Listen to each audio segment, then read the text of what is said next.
Hey everyone, welcome back to my channel. I'm so overwhelmed with the love, especially on my last video. What was it? I gave up on the American dream. Oh my gosh, I got so many messages, comments, likes. It's just amazing, and I thank all of you for supporting me. I wanted to do a video on my updated quit checklist. So a little backstory for those who are new. In October of 2021, I put in my resignation, and on my very last day after I packed all my things and was headed out the door, they offered me part-time. Now, going from full-time to part-time, there were a lot of things that I missed and did not think about. So in this video, we're going to go over how to plan properly for quitting your job, because I think I did pretty good for the most part.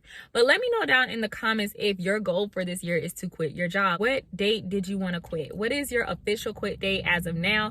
And what do you plan on doing once you quit? Okay? And let's get right into the video. So the number one thing you should do, of course, is pick a date. Now, some people will just pick a random date like, oh, I'm going to quit before my birthday, or oh, I'm going to quit before this, that, and the third. You don't want to do that. Plan, if you can, a couple months in advance. So as soon as you get that funky feeling that you ready to go, this is the time to start coming up with your quit plan and pick a date enough in advance so you can start planning and getting things together. Okay, so here are some things you got to consider when quitting your job. Number one, of course, is your finances. How much do you need in your emergency savings? How much do you pay for your bills? All of these things matter, especially those who are quitting their job to take a break and not go back to work. Transitioning from one job to the next is a little easier. There are some things you will have to consider, but if you plan on just taking a break or going part-time, you need to plan out your finances. I did a video on how I pay my bills for 3 months, 6 months, a year.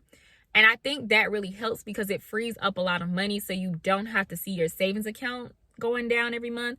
That can cause anxiety when you see your account just dwindling down. No, I know me, and I know that if I see that too much, I'm going to get a job, and I don't want to get a job. Okay, so this is the time to really plan your finances and get everything together. The biggest thing is you want to have a big enough cushion to where you don't have to rush back to work. What I noticed in the I quit my job trend is a lot of people were frustrated with not having enough money because they didn't have something to replace that income, nor did they have enough to pay up bills. That's just some of them, but you don't want to quit your job and then be stressed out about something else. Like if you were quitting your job because you were stressed out at your job, why quit your job and then be stressed out because you need a job? We don't want to do that. We want to relax. Next is schedule your doctor, dentist, everything appointment right now. Get your teeth fixed. Do all of that now. What I did was I stocked up on contacts. I got my glasses. Everything I needed, I did that while I was still employed, while I still had my insurance. You want to make sure that you're good. You don't want to leave your job and then be stressed out about medical bills, right? Get everything taken care of now. Root canal, all that, get it done. The next thing is try to pay off as much debt as you can. I am currently debt free, and I think that really helped me out. And I know that's not possible for everyone. That's why I say plan months and months, even a year in advance. I plan 2 years in advance for this. You want to make sure, again, that you're not stressed out. You don't want to lose your car. You don't want your credit to mess up while you're on your gap. You know, this is why that emergency savings is so important, because you need that cash cushion if something goes wrong. And I have some videos on that. Like if you click on my debt free playlist, I have some videos that might be able to help you out with that. Number 6, and this I didn't think about until I went part-time. Think about what you're going to do with your new life. I don't care if it's outrageous plans, but just think about those things you want to do, because let me tell you something. When you have a lot of time, and after being programmed for years to be doing something, to be active with something, you are going to need something to do. You will get bored. I don't care if it's reading a book, planning outings. I don't know if it's going to be trying to find events on Eventbrite. Do what you got to do. I never would have thought in a million years I would need something to do for entertainment. I really just felt like I wanted to do nothing. I think I more or less just wanted the choice to do what I want when I wanted to.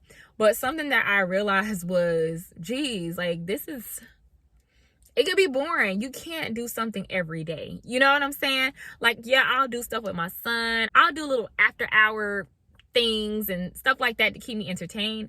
But you can't do that every day, and you don't want to. I said I was going to start working out, but I'm lying. That's the thing. Know yourself. If you know that you are an active person and you like having something to do, you need to be thinking about your new life. What are you going to do with all this free time? Do you even think you want all this free time? Do you kind of just want to work 3 days a week to have something to do so you can make some extra money? Number 7 is plan a spending budget. So we got our bills down. I'm going to tell you something. Even with being part-time, you're going to start spending more money because you're going to be having more time to do what you want. Honestly, I thought I would be fine with my $100 every 2 weeks. That was my budget for like the past 2 years. Now that I'm part-time and I can go to Applebee's when I get off, you're going to need a little bit more money. You want a guilt-free spending budget. Like I say, planning for your spending is so important because, again, with that whole seeing your savings account go down, we usually just put things together. My spending budget is in a different account. I don't look at it. I don't want to see it. But you do want to plan a spending budget separate from your bills, emergency savings, blah, blah, blah. And then let me also mention too, get cash. Now, I used to use a Cash App card. I would put my money on a Cash App card and just use it. But honestly, with having all this free time, again, I'm starting to see that I'm spending a lot more and I've been going over budget. Yeah, I've been going over budget a lot. A lot. Stick to your budget. Be realistic. Don't be cheap with yourself, because if you're quitting your job, enjoy your time off. Number 8, and this is really something that's very important. I don't know why I put it so far down, but you need to pay attention to your 401k. You first want to look into your 401k to see if they have a vested period. Let me go over that real quick. So sometimes at your jobs, you're going to have this thing called a vested period. So the vested period is the amount of time that you have to be at your job in order to get 100% of what the employer contributed. So you're going to get the money that you put in, but what the employer contributed. For example, they may have a clause that says you have to work 2 years here in order to get 100%. If not, then you only get 70. With my job, they have a 5-year vested period. So let's say I was to quit my job in October. I would have missed out on 20% of what they invested. They only give you 80% if you've been there for less than 5 years. 20% is a big hit for my retirement. So I'm glad I stayed, to be honest. I'm actually really, really glad. My 5-year is going to be May 8th. That's why I'm quitting sometime after May. It'll be June something. You also want to look into what do you want to do with your 401k. I'm not recommending anything, okay? This is not financial advice. You have the choice of cashing it out. I've done that before. Do I regret it? Yes. But this is your choice. You got to do what is good for you. I mean, I'm not saying that it's a bad thing, but if you can try not to do that, don't do that. It's just too many penalties. Isn't it 10% for tax and then 10% for the penalty of cashing it out early? I just kind of did whatever I wanted to with that money. Big mistake. Because over time, if you look back, I would have had a bunch of money. Another option is to roll it over to a traditional IRA. Again, speak to a financial advisor about that. And then there's also the method that I'm using, which is the Roth conversion ladder. And the reason why I'm using this method is because I do not want to pay the penalty. There is a catch though. I can't touch the money for 5 years. I don't care. I'm manifesting that I won't even need that money for 5 years. Your 401k is tax deferred, right? So if you roll it over to a Roth, which is not a tax deferred account, you're going to have to pay taxes. So I'm still going to have to pay taxes on that money. I don't really care about my money growing tax free if I'm going to have to pay taxes later on down the line, and in high taxes because I'll be in a different tax bracket. My favorite channel is Our Rich Journey because they pretty much explain everything perfectly. So I'll tag their channel below. But yeah, look into that because you might be leaving some money on the table. The last option is to leave it alone. You can see how long you can wait because sometimes they have like, oh, you have to do something with it by 6 months or 1 year. So find that out too. The next thing you want to do, that people may disagree with me on this, but you want to go ahead and save your PTO. My biggest thing is you're about to take a break for those who are taking an adult gap year. You might as well just go ahead and save up that PTO. Try not to take off any days. So when you do quit, you'll get a big giant check that'll take care of you for a little while. Now, when I was first quitting my job, my goal was to save 2 weeks worth of PTO so I could like have that extra check. But I used it. I used it up because, yeah, I got sick with COVID recently and yeah, that's dead. But that's okay. I'm going to go ahead and just save up the rest. I'm trying not to take off that many days. But if there's something that I really want to do, I'm going to take off a day. But I'm just saying, try to save up as much as you can so you can have that lump sum. You know what I'm saying? Number 10, move in silence. Let me tell you why. First of all, people gonna ask you 1,000,001 questions. I try not to involve myself with drama, but people are messy. And they will, oh my gosh, why you quitting? You don't like so-and-so? You don't like this? You don't like that? And then also, too, there may be someone that says, oh, can you wait to quit until after blah, blah, blah, blah, blah, because then I can't take off. Don't tell nobody. Don't tell nobody. Don't tell a soul. Leave it between you and maybe your family. And not even then. I'm sorry. No, don't even tell your family. Here's the thing. My family is really cool. They know me. And they know I quit jobs all the time. So they proud of me for staying at this job for 5 years. They left me alone this time.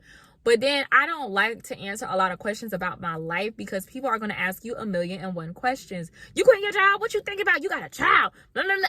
I don't care. I didn't call for your opinions. I called to tell you the tea that I'm leaving and that's it. You're going to sound crazy. You don't want people questioning you, especially if you feel like you might have doubts. Don't listen to people. And that brings me to my next point. Don't put in more than a 2 weeks notice. They don't need a month. They don't need a 3-month notice. Nothing. 2 weeks. That's it. I already told y'all I regretted doing that because as soon as I did that, it just made everything so awkward. Also, no less than that, because here's the thing too. If you may go back to that job, don't burn bridges. Like, give them enough notice.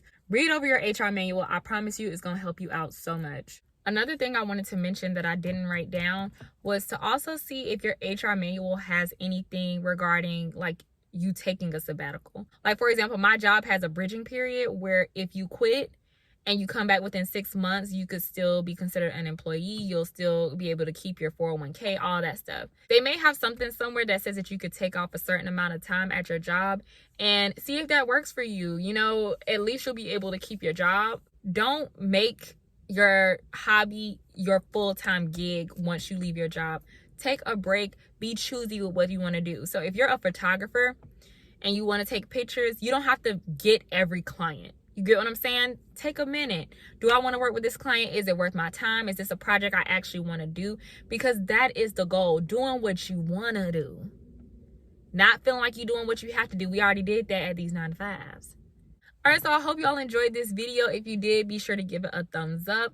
Let me know your thoughts down in the comments below. Did I miss anything? Anything you would like to add? Put that down in the comments, and I will see you all on the next video.